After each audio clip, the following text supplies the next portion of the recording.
लखनऊ शहर की एक हल्की ठंडी रात थी। सड़कों पर ट्रैफिक कम हो चला था, लेकिन पुलिस पेट्रोलिंग गाड़ियों की आवाजें अब भी सुनाई दे रही थीं। एक पुराने पुलिस स्टेशन के ठीक सामने फुटपाथ पर एक दुबला पतला बुजुर्ग आदमी चादर ओढ़े लेटा था। उसके पास ना बिस्तर था ना कोई सामान, बस एक झोला, एक पुराना मोबाइल और एक जोड़ी फटी हुई चप्पलें। नाम था शिव शंकर चौधरी। उम्र लगभग 75 साल। झुर्रियों से भरा चेहरा, लेकिन आंखों में आज भी वही तेज जो किसी जमाने में पूरे महकमे को सीधा कर दिया करता था।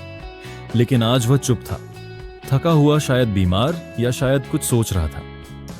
थोड़ी देर में एक पुलिस जीप वहां से गुजरी। उसमें से एक हेड कांस्टेबल उतरा। नाम था मनोज तिवारी। वो बोला, ओए उठो बाबा, ये होटल नहीं है, समझे? चल चल कहीं और जाकर सो। शिव शंकर ने धीरे से चादर हटाई, आंखें खोली और बैठ गए। उन्होंने कुछ नहीं कहा, बस शांति से मनोज की ओर देखा। मनोज झल्लाया। क्या देख रहा है? बहरा है क्या? चलो उठ, वरना लॉकअप में डाल दूंगा। वहीं चैन से सुना। पास ही दो सिपाही और खड़े थे। वो हंसने लगे। लगता है कोई पगला बाबा है। बड़े आराम से पड़ा था साहब के सामने। शिव शंकर कुछ नहीं बोले। उन्होंने बस अपनी चप्पल पहनी, झोला उठाया और बड़े शांत स्वर में बोले, तुम्हारी बात मान लेता हूं बेटा, लेकिन एक कॉल कर ले लूं?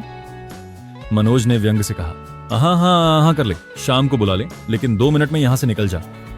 शिव शंकर ने अपना पुराना मोबाइल निकाला, नो जैसा बटन वाला फोन मिलाया और सिर्फ 2 शब्द बोले, समय हो गया है। Police station number 19। और फोन बंद कर मनोज हंसते हुए बोला, क्या बाबा किसे बुला रहे हो? स्वर्ग से कोई उतरने वाला है क्या?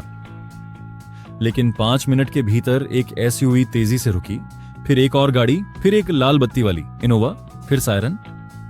अब तक हंस रहे सिपाही सन्न हो गए। 2 मिनट बाद पुलिस स्टेशन का पूरा स्टाफ बाहर खड़ा था। SP, DSP, crime branch inspector सब पहुंचे और उन सबके बीच में एक नाम गूंजा, सर हम माफी चाहते हैं, आपको पहचान नहीं पाए। मनोज तिवारी के हाथ से उसकी लाठी गिर चुकी थी। वो कांपते हुए शिव शंकर चौधरी के पैरों में गिर पड़ा। सर मुझे माफ कर दीजिए, मुझे नहीं पता था आप। पूरा पुलिस स्टेशन अब सन्न था। जिस बुजुर्ग को सबने एक फालतू बेसहारा फुटपाथ पर सोने वाला आदमी समझा, वह अब सर बन चुका था। शिव शंकर चौधरी, पूर्व डीजीपी बिहार पुलिस, वो नाम जिसे सुनकर दशकों तक अपराधी भी थरथर कांपते थे। अब वही आदमी थाने के बाहर बैठा था, चप्पलों में झोले के साथ, और जिन पुलिस वालों ने कुछ मिनट पहले तक उसे अपमानित किया, वह अब घुटनों के बल उसके सामने थे। डीएसपी राजीव कुमार सबसे पहले आगे आए। सर हमने आपको पहचाना नहीं। इतनी साधारण वेशभूषा में यह हमारी चूक थी, हमारी सोच की गलती थी। शिव शंकर ने उसकी आंखों में देखा, फिर धीरे से बोले, यही तो मैं देखना चाहता था।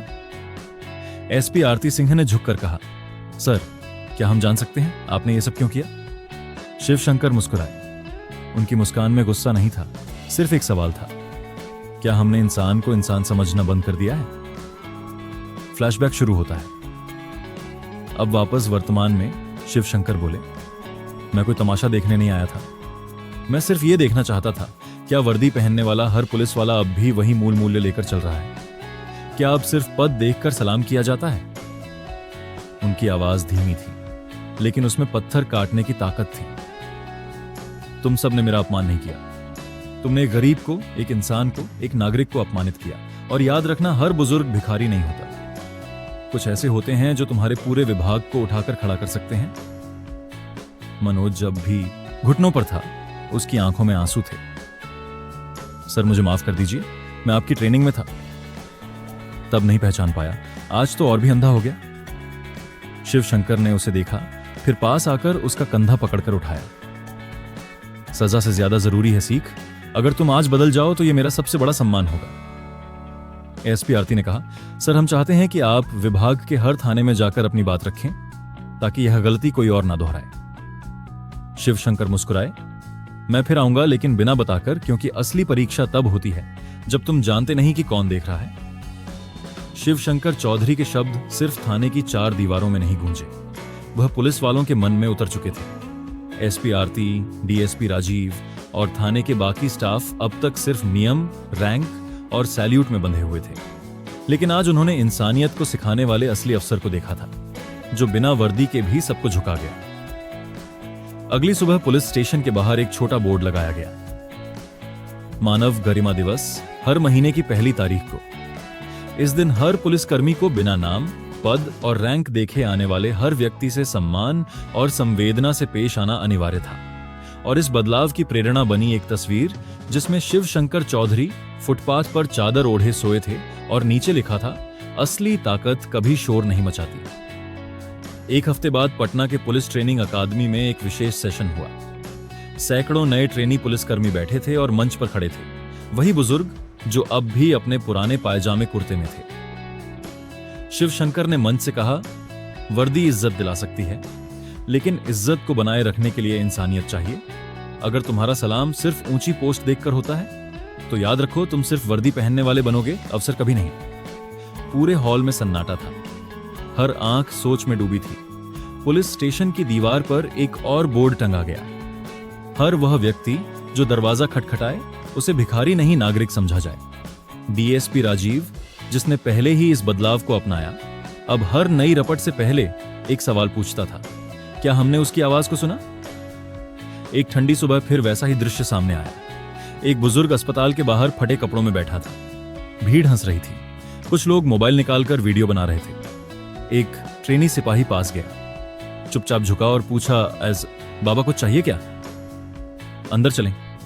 लोग चौंक गए। बुजुर्ग ने उसकी पीठ थपथपाई। अब उम्मीद जिंदा है बेटा, उम्मीद जिंदा है। कभी किसी की हालत देखकर उसे छोटा मत समझो, क्योंकि कभी कभी सबसे बड़ा आदमी सबसे सादगी भरे कपड़ों में आता है। अगर यह कहानी आपको सच्चे सम्मान की अहमियत का एहसास दिला गई हो तो वीडियो को लाइक करें, शेयर करें और चैनल को सब्सक्राइब करें और कमेंट में जरूर लिखें, इंसानियत सबसे बड़ी वर्दी है।